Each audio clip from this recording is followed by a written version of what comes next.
Tonight, I'm going to follow the Vinci model.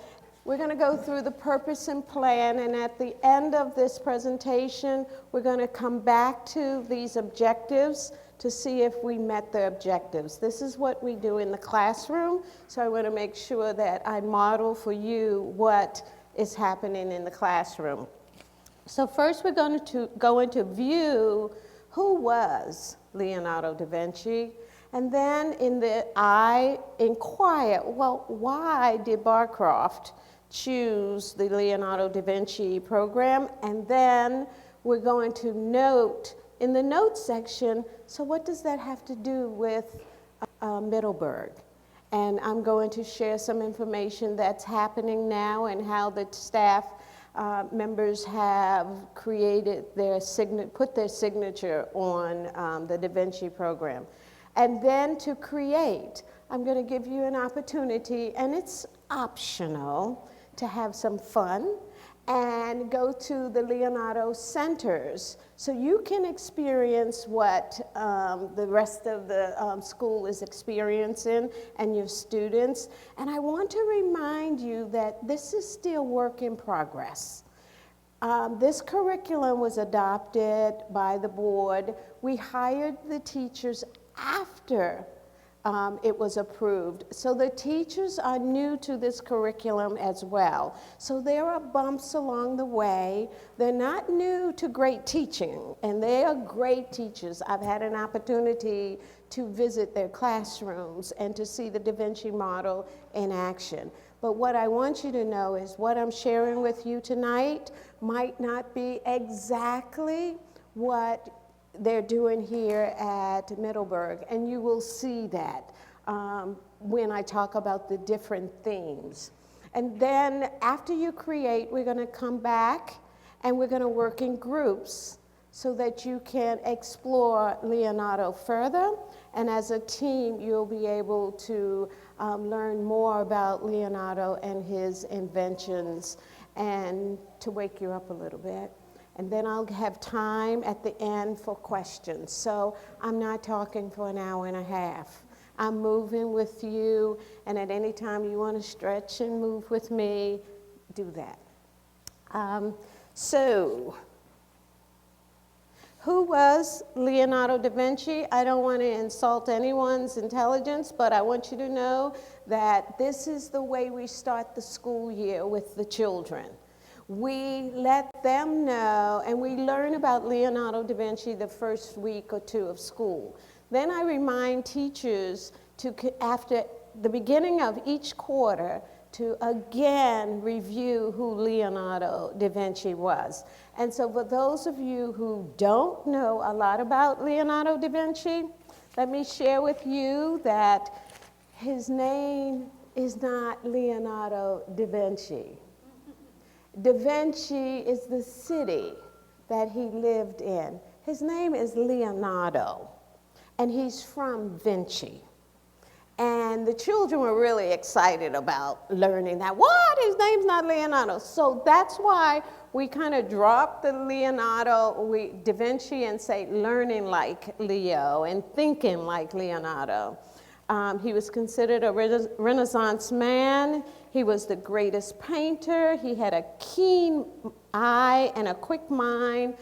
And we chose this because we wanted our children to model their learning after Leonardo. And so there are some real interesting facts. All of the students at Barcroft know that this is my favorite painting. And when they found that out, my entire office is filled with Mona Lisa. Do not ask me why I gravitated towards this. I think it was the smile. So I have like lots of Mona Lisa items in my house too, and pillows and blankets. But the connection that I had with Mona Lisa connected to students, so they got a chance to look at her picture. And it's not just the picture of Mona Lisa, but they also studied the perspectives behind. So we integrated the arts into the students' learning. Another one, The Last Supper. And before I really studied Leonardo, or in high school and going on to college, my mother had this painting in her house. And so now I go to different my friends' homes and their parents, and The Last Supper is sitting up there. We know we can't mix religion and public schools, so the children studied this painting, and the fifth graders left a gift to the school, and they painted The Last Lunch. And they painted all of their portraits, and it is still, there are two, and they are still hanging in the school. And so those are the connections that we make with the students to get them excited about learning. And our focus was in art. And eventually the art program here will be it'll be like one. It'll be a full integration. Whatever they're doing in the classrooms, the arts will support it and be connected to it. Again, I heard earlier a teacher saying, we want field trips, we want field trips.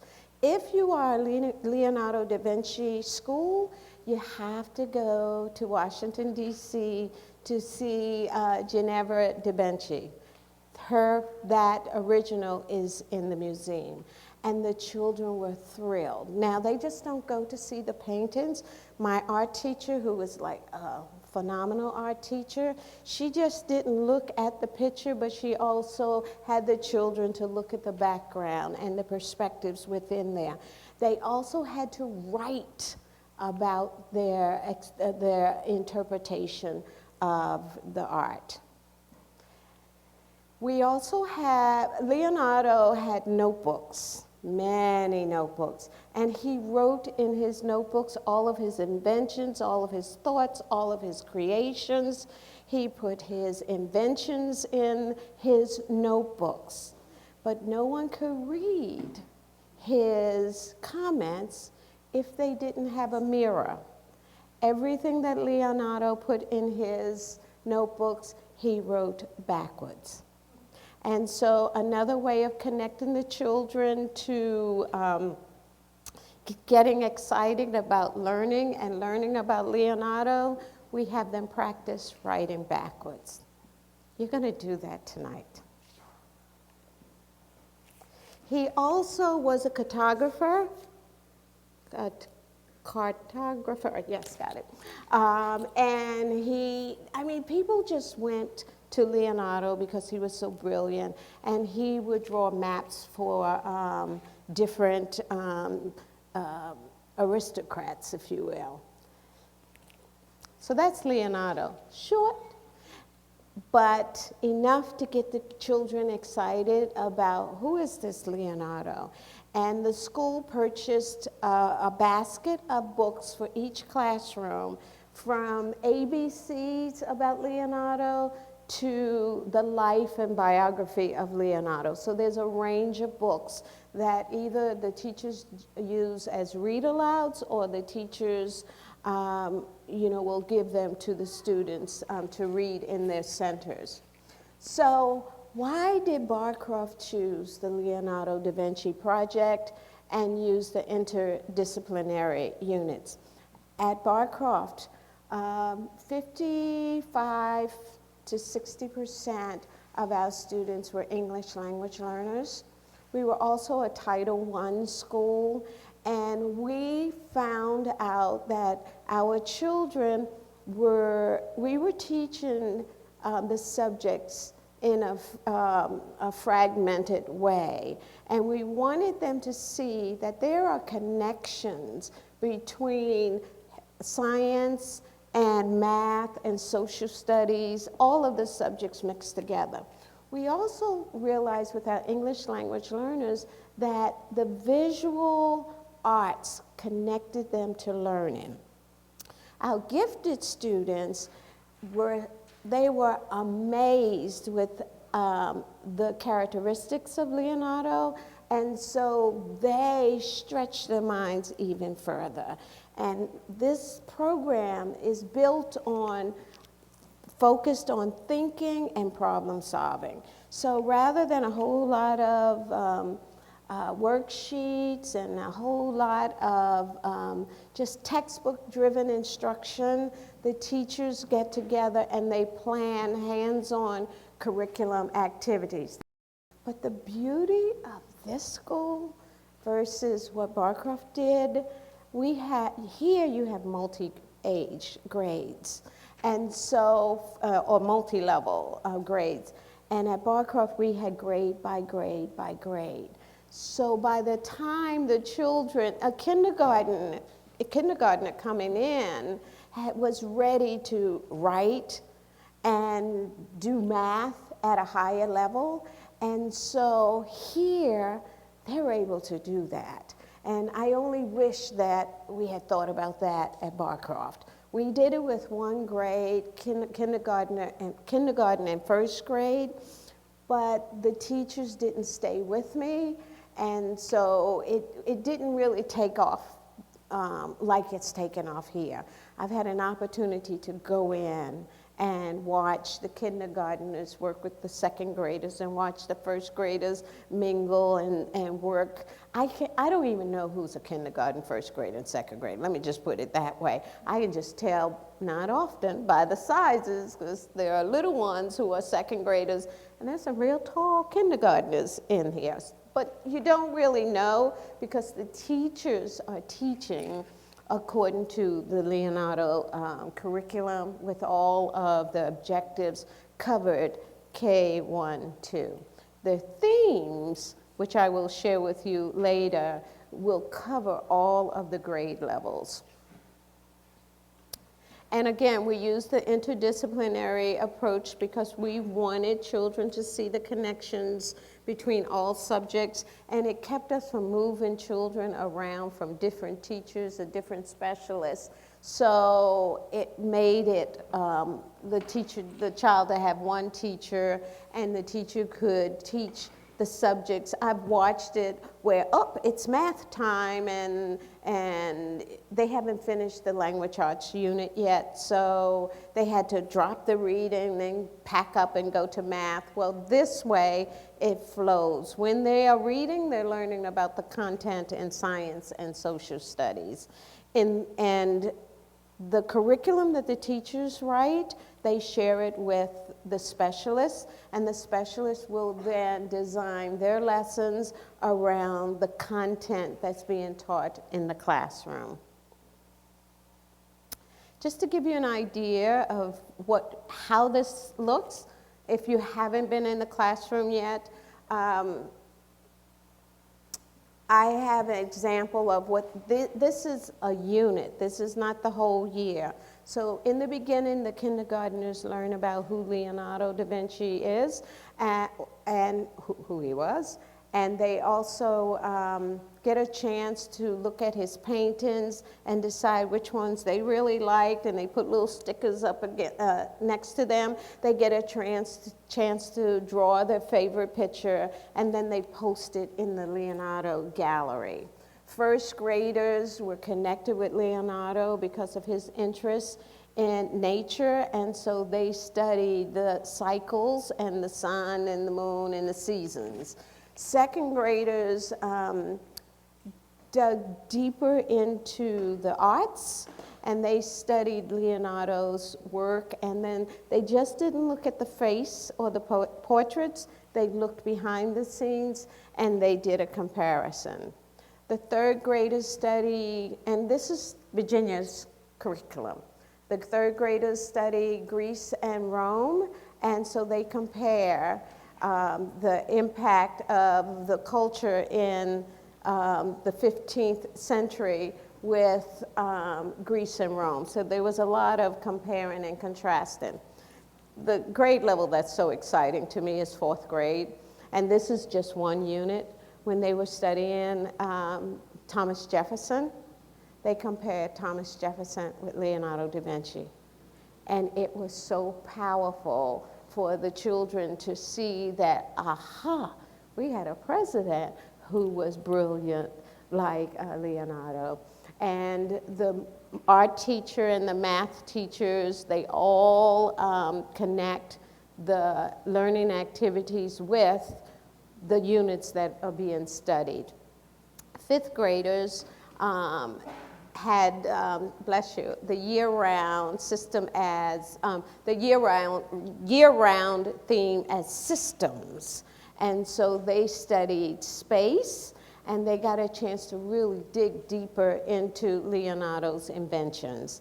They even got a chance to do some of the inventions, and one in particular, their favorite, creating a parachute, and to see if the egg would break. I'm sure all of you have heard about that across all school levels.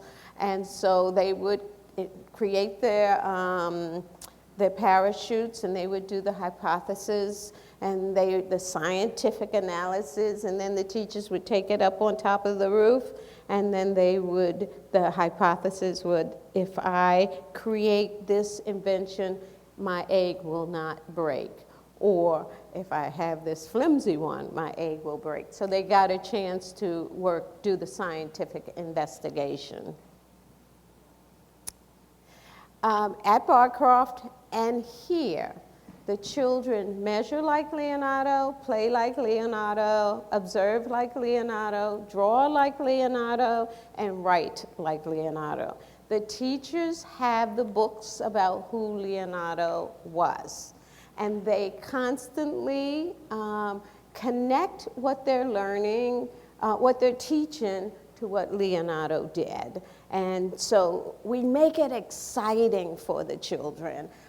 In the picture, and you will be, if you so choose, participate in an activity with the Universal Man or the Vitruvian Man.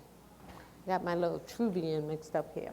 So now, I told you about Leonardo. I shared with you why Barcroft chose Leonardo da Vinci.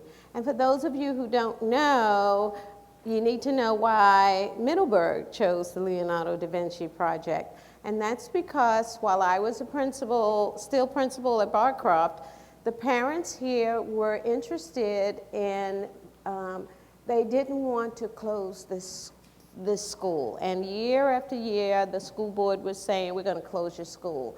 And so your creative community parents got together and said, oh no, let's think about an application for the public charter school. And it was approved, but it could not be approved without the parents having proof of a successful curriculum. And at the time, our school, Barcroft, though much larger than Middleburg, was similar in demographics. And we didn't make 100% passing rate, but we did have increased student achievement across all levels. Our advanced and high-level students were achieving beyond their grade levels. Our English language learners were learning rapidly, faster than other schools because of the hands-on curriculum that we had at Barcroft. Now, again, do not think that we were perfect. We still had areas that we needed to grow, but the parents supported the curriculum. It did make a difference for children. When we were just doing one unit or 1/4 of Da Vinci, our children performed better on their report cards when they were studying Leonardo da Vinci and connecting the learning to what they were doing versus when they were learning and not integrating Leonardo da Vinci into their lessons. So the teachers decided, if this is working for 1/4, we need to do it for the whole year. So every quarter has a theme, and all of the subjects are connected in the theme. And so what it does, it gives children the opportunity to learn through an interdisciplinary unit and connect their studies. This is Middleburg. And today, earlier, we were trying to say the Italian version of curiosity, and we came up with so many different versions of it. Anybody speaks Italian in here? Or knows? Well, did I see a hand? So we had a lot of versions. We had a Latin version, we had an American version, we had an Italian version, and we had Miriam's version. So just not to insult the language, that's curiosity. And it was curiosita, as I looked it up and did the phonetics. Anyway, these are the grade level themes. Right now, your children are in the second quarter, and the kindergarten through second graders, their theme now is the world around us. And for the third through fifth graders, it's change. And everything that they're doing in the classroom, the teachers are connecting it back to those themes. Eventually, you will have the information that the teachers have. It's building. We used to post this on the website, and when you walked into the school, you would see this posted on the teachers' doors, and you would know what they're studying for the year, what they're studying for the quarter, and what they are studying for the week. You will get that. Again, your teachers are adopting this curriculum for Middleburg, and they were hired after we adopted it. So that's why I'm here. I meet, and the board of directors paid me to come and train the teachers on the Da Vinci model. And so I come once a quarter to help plan for the next quarter. Now, if you aren't getting this information, you need to let Dr. Smith know, because it's important that you know what your child is studying, and you can then support it at home. So we're getting there, so bear with us, okay? And you can help us by telling us what you need. What do you need? How can we make this better? And getting your child excited about Leonardo, getting your child excited about Middleburg and learning, exploring Leonardo, and you have this in your packet over there. You can go to a website that will take you through exploring Leonardo. It's divided into 4 learning areas. The 5th area is additional resources. I'm sorry, it's in blue. Did it come out or not? If it didn't, it's legacy, legacy.mos.org/sln/Leonardo. It's an excellent site. It's a fun site, and I'll share with you visions of the future. Leonardo did a lot of inventions a long time ago, wrote them down, but they never came to fruition. Here is a parachute. Here is his drawing of the parachute. The helicopter. And the children enjoy connecting today with what Leonardo did in the past. So here's Leonardo's invention. They love this one. The tank, U.S. Navy plane with landing gear. He had already thought about this. This is hundreds of years ago. This is something that you can let your child explore. It's really something that you can do together at home. Okay? So those are things that the teachers will do to assess student learning.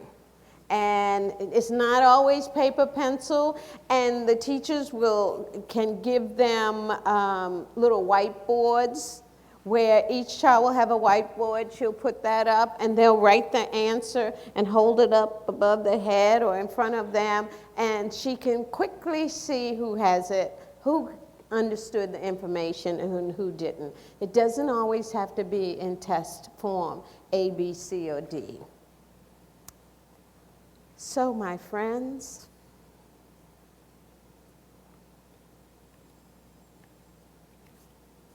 we viewed the Vinci model. We viewed who was Da Vinci. We inquired about why Barcroft chose the Da Vinci model with the interdisciplinary approach. We made note of where we are with the Middleburg Charter School and the curriculum. And then you created. You got a chance to experience what the children are experiencing throughout the day, throughout their learning, throughout the year. And then you were inspired to work together as a team and bring all of your knowledge together in cooperative learning. Are you curious like Leonardo? If so, this is the time to ask questions.